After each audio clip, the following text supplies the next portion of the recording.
in the world of what a student needs, on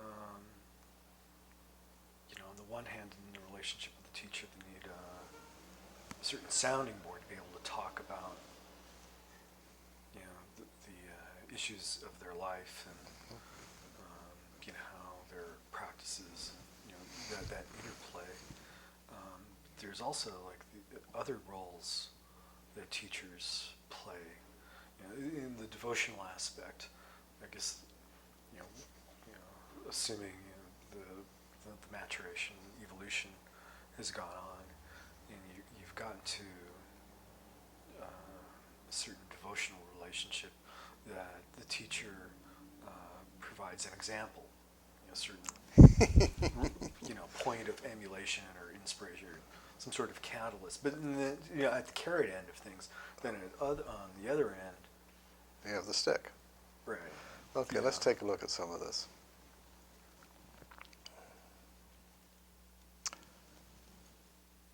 I'm going to come at it from 2 or 3 different ways.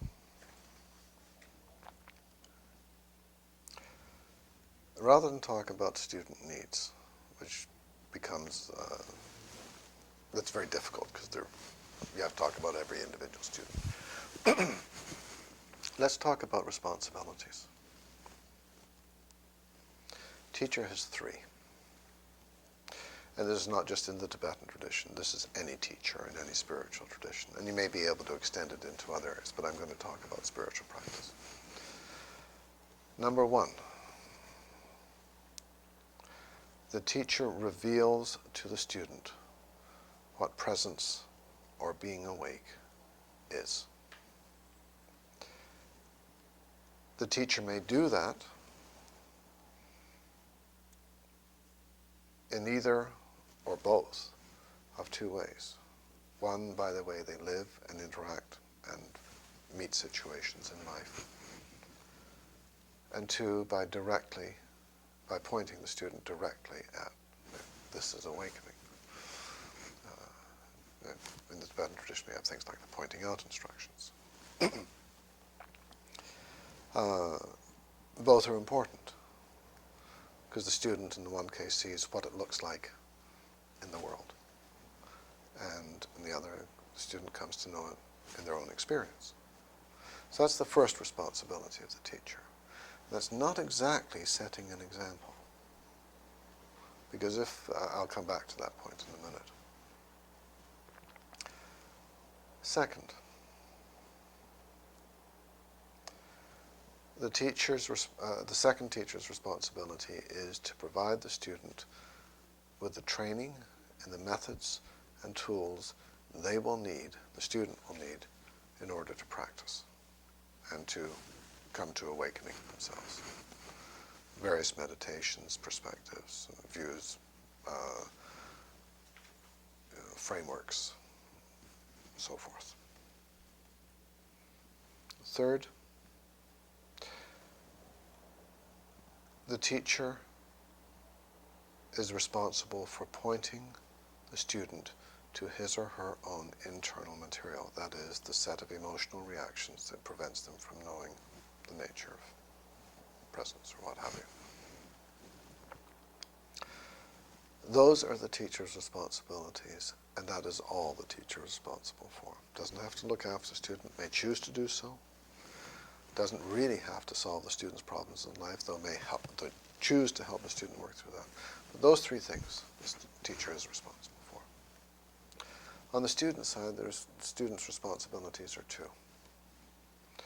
To learn what the teacher teaches without editing it. That's the first. The second is to make use of that in the student's own life. And if the student doesn't make use of it, nothing is really being transmitted, as we discussed a short time ago about behavior. So those are the student's responsibilities. Now, there's another part to your question about...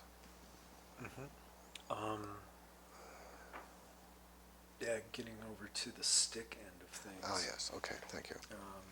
Undercutting the ego, in particular. And that, yeah. Now,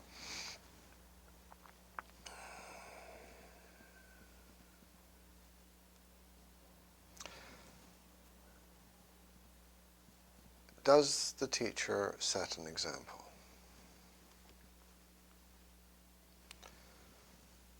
I work with a number of teachers, talk with them periodically on the phone or in person. One week, I happened to have 3 such conversations.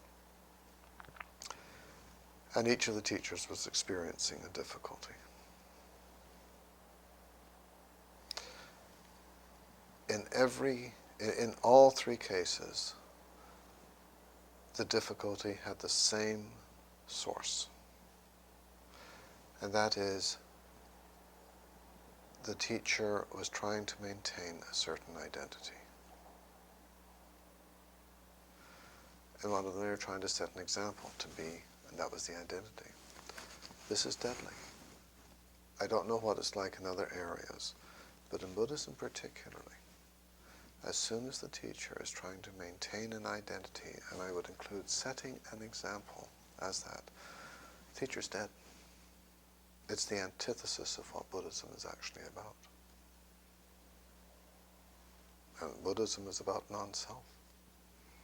So you are just present and you are an ongoing response to whatever arises, and there is no sense of trying to maintain or be something whatsoever. And every one of these teachers, they had fallen into that. And it happens all the time. It's one of the reasons it's good to have that kind of interaction. So I would say the teacher's responsibility in that area is just to be who they are, not trying to be anything whatsoever, just to respond to what actually is arising in terms of the needs of the situation. That's it. And sometimes the need in the situation will be to point the student at their own internal material, or to make a demand on the student, which you may interpret as the stick if you wish.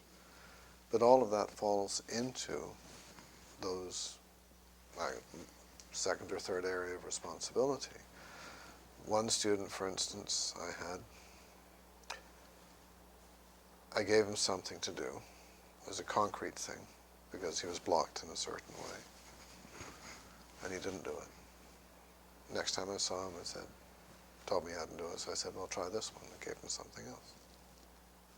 Came back third time. He hadn't done that one either. Gave him the third one.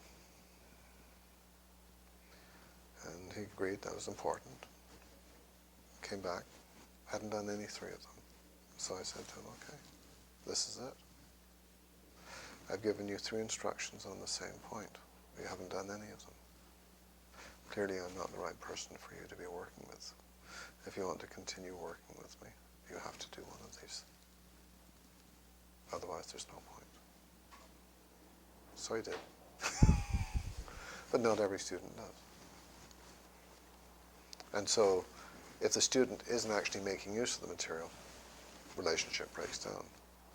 And if the teacher is doing anything other than working for the student's awakening, the relationship breaks down.